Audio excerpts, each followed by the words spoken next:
Hey, beautiful people. Hola, mi gente. What's up? Que bola, a bitch is back. We're going to be talking about Mabon today, which is also known as the Autumn Equinox. Now, this is all about helping you transition from light going into the dark season, which is the fall. And the autumn equinox, marking the official start of fall, occurs around September 22nd or the 23rd in the northern hemisphere. It's a time when day and night are equal in length, which symbolizes balance between light and darkness. And this moment of equilibrium holds deep significance across various cultures and spiritual traditions, reminding us of the cyclical nature of life and inviting us to slow down, reflect, and prepare for the coming winter, which is the harvest season. Now, throughout history, the autumn equinox has been celebrated in different ways, often reflecting the agricultural cycle of harvest and preparation for the winter. Now, here's a glimpse into how different cultures have honored this sacred time. Mabon, which is a pagan and neo-pagan tradition, and modern paganism, especially within the Wiccan tradition, the autumn equinox is celebrated as Mabon. This harvest festival is named after a Welsh god associated with fertility and the bountiful earth. Mabon celebrates the fruits of the harvest, offering gratitude for the abundance of the summer months and preparing for the colder, darker season ahead. It is a time to give thanks, reflect, and balance both the light and shadow aspects of life. Chinese Moon Festival, which is in mid-autumn. It's a mid-autumn festival, and in China and many East Asian cultures, the mid-autumn festivals coincides with the autumn equinox, often celebrated with family gatherings, moon gazing, and eating famous moon cakes. The festival honors the moon goddess, and if I say this wrong, I apologize, Chang'e, and symbolizes reunion, harvest, and the end of summer. Now, we have another tradition in Japan. If I'm saying this wrong, please forgive me. The autumn equinox is observed as Shubun no Hi, a day to honor ancestors and reflect on the passing of seasons. It is a time to visit family graves, clean and decorate them, and give thanks for the year's harvest. This day really represents a spiritual reflection on the impermanence and balance of life. Now in North America, the one that they celebrate here the most is Thanksgiving. While not directly tied to the equinox, Thanksgiving in North America is closely related to the harvest season, celebrating abundance and family. And the essence of gratitude and reflection during this time echoes the themes of the autumn equinox, even though a lot of indigenous who represent indigenous cultures do not honor that tradition today.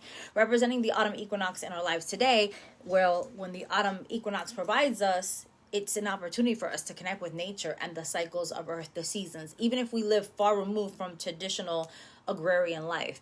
And here are some simple ways to honor and represent the autumn equinox in your life until the winter solstice, which is about December 21st, 2024. Create a gratitude practice. The equinox is a time to express gratitude for the abundance in our lives, whether that's food, relationships, personal growth, or opportunities. Start a daily gratitude journal or set aside time during the equinox to meditate on all that you have received over the past months.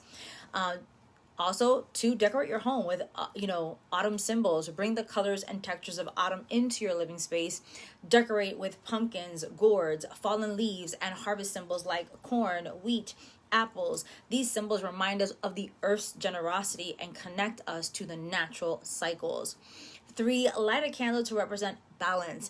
As the light begins to wane, lighting candles can symbolize the balance between light and dark. A simple ritual is to light 2 candles during the equinox, one for the light, the past season, and one for the dark, the upcoming months, reflecting on how you can harmonize these forces in your life.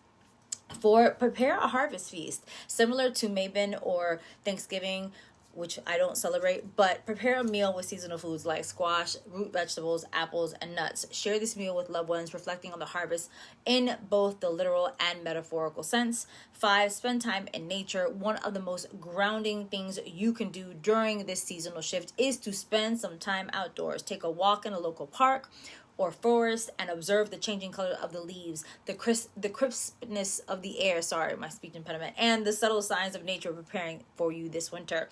This will help you attune into your inner rhythms to the external changes.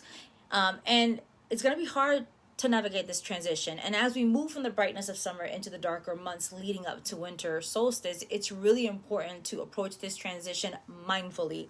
Darkness often brings introspection and slower energy, which can be both challenging and deeply nourishing if embraced with intention. So here are some steps I want to give you guys to help you navigate through this shift. 1, embrace rest and reflection. Nature slows down in autumn, and so should we. Use this time to rest, recharge, and reflect on the year so far. What have you achieved? What lessons have you learned? What do you need to let go of to prepare for the coming winter? To practice some inner work and allow your shadow to come through. The darker months are excellent time for inner work, as the external darkness mirrors the inner exploration of our own shadow. Shadow work involves acknowledging and integrating the parts of ourselves we may neglect or avoid. Journaling, meditation, talking to a spiritual practitioner, a therapist, a counselor can be tools to help explore those hidden aspects and bring balance to your psyche. Please do some shadow work with someone that you trust. 3, set intentions for winter. As you prepare for the winter solstice, consider setting intentions that will carry you through the darker months. These might be goals for personal growth, deep rest, or even spiritual study. Winter can be a time of profound transformation if approached with clarity and, again, intention. 4, honor the balance of activity and rest. The equinox reminds us that balance is key to harmony. As you move into autumn, create a schedule that both honors your productivity and rest. Overworking yourself during the darker months can lead to burnout. So really be sure to balance your responsibilities with enough time for relaxation and restoration. Now, to wrap things up in a little bit, in a nice little package, the autumn equinox is a powerful reminder of the cyclical nature of life, offering us to a moment to pause, reflect, and prepare for the coming darkness. By embracing gratitude, finding balance, and honoring both the light and the dark, we can navigate this seasonal transition with grace and mindfulness. Now, as the days grow shorter and the nights get longer, let us find beauty in both, knowing that just as the season shifts, so too do we. Always returning to light when the time is right. And again, and if you are wondering why I don't celebrate Thanksgiving, because of what has come out throughout many years and doing my own research, I do not honor Thanksgiving. I honor it as Indigenous Peoples Day, but also as a day of mourning. And yes, I still cook on Thanksgiving Day, but we honor the indigenous souls that were lost during that transition, as we find out more throughout the years.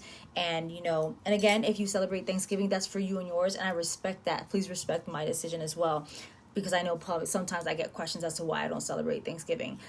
We celebrate a day of mourning because most of our family is indigenous. So I hope that makes sense, and I hope we can all respect each other's cultural beliefs.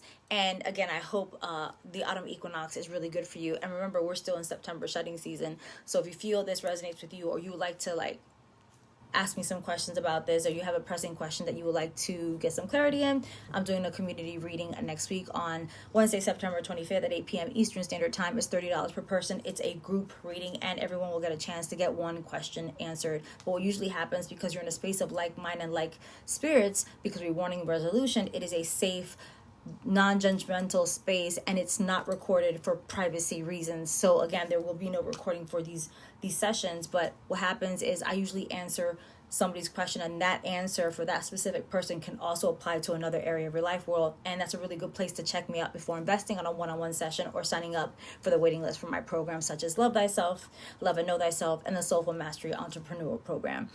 Thank you again for your support. Thank you for fucking with me all these years. I love y'all, and I hope you have a great weekend. Bye.